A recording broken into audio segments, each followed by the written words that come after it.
What's up, Kimberly? So this is just a quick video to kind of go over some of the stuff we found from your movement assessment, or kind of like just a really quick one that we did last Friday. So the main two issues I think that you have in terms of like your lower body flexibility is your ankles. I would say is like priority number one. And then the second thing that we kind of unearthed is like your hip internal rotation, which we'll cover right after we do the ankle stuff, okay? So for your ankles, the good news is you're kind of just working with like a calf limitation, which is much more easy to work through. So I think the easiest way to start to move that in the right direction is to do some stretching for your calves and then to add some of these like end range contractions. So the first stretch we're gonna have you do, you're just basically gonna prop your foot up on a plate. You can also do this on the rig too. I like to do a plate just because it kind of supports like the ball of the foot a little bit more. I find that with the rig, because your foot can kind of extend all the way back, sometimes your foot starts to slide down. So this is a personal preference though, but prop your foot up, and you're just gonna kind of walk forward.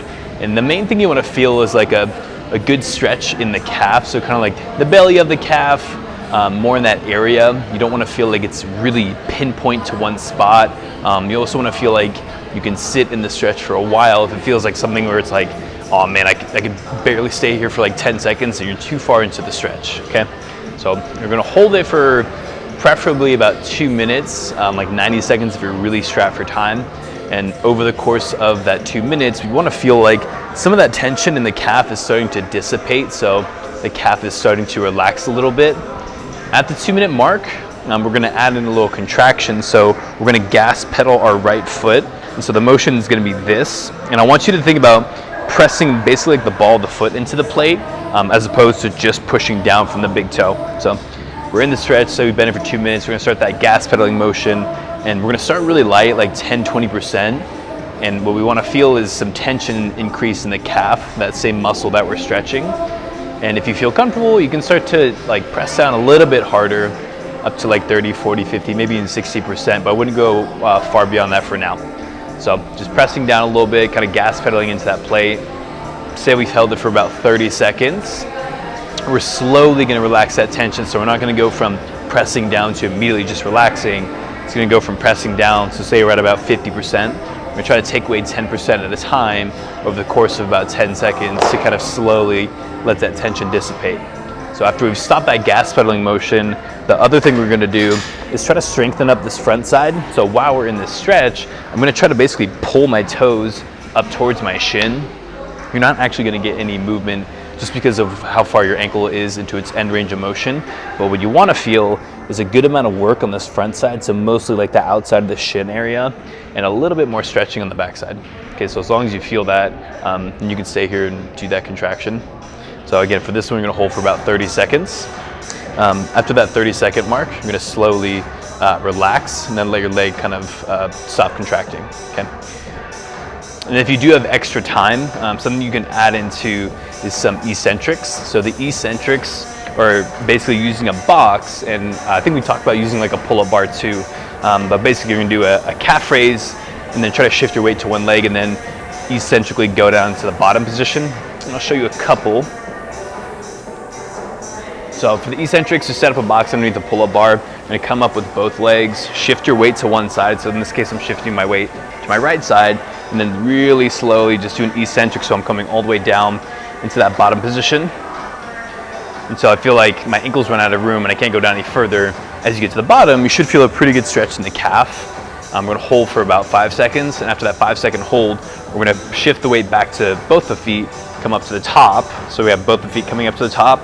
Shift back over to the one we're trying to stretch, slowly come down. So you get that big stretch in the calf again, hold for a little bit, and then shift or come all the way back up with both feet. And you wanna do this for both sides just because your ankles are pretty tight on both sides. So I would say do this kind of stretching on the bumper plate with those contractions first. Do that on both sides. After you've done that, you can do those eccentrics on the box, just to help continue to lengthen out the calf muscle, okay? The other thing we talked about for your hip internal rotation, this stretch is kind of hard to work into. Basically, just find a wall or something you can lean against, and then you're gonna kind of prop your feet out in front of you. And where we wanna feel the stretch the most is kind of like, it's a very odd place, but like kind of the bottom of the hamstring, going into the groin area. When we did it on Friday, we had a little bit of like that outside hip muscle start to contract a little bit. And if you feel that, you just want to kind of either rearrange your foot or kind of shake it out a little bit and try to get back into the stretch where you feel it mostly down through here. But we're just going to prop our knee, slowly push push from the outside of the knee in towards the ground. And as you do so, you just want to make sure your pelvis stays pretty neutral. You don't want to end up letting the body roll with it, because then it's going to take away from the stretch. So push till you get a little bit of that kind of stretching sensation on the inside of the hip. We're just going to hang out here, ideally for about, again, like 2 minutes, just until we feel like some of this stretch starts to dissipate, or maybe we even get a little bit more range of motion, just because some of that muscle tissue is starting to relax. So we've been here for about like 2 minutes. So for this one, the contractions you're going to do, you're going to push the knee into the hands, but without letting the knee go anywhere. So if I'm pushing my knee at a 5, my hands are going to stay at a 6. If I'm pushing my knee at a 7, my hands are going to stay at an 8, just a little bit stronger than the knee that's driving out. I'm going to hold for about 30 seconds. At the 30-second mark, we're going to relax everything, see if we can get a little further into the stretch. Okay. So again, do that on both sides, because you're a little restricted internally on both sides. And then if you do have a little bit of extra time, you can do some side-lying internal rotations, which I will show you with a yoga block.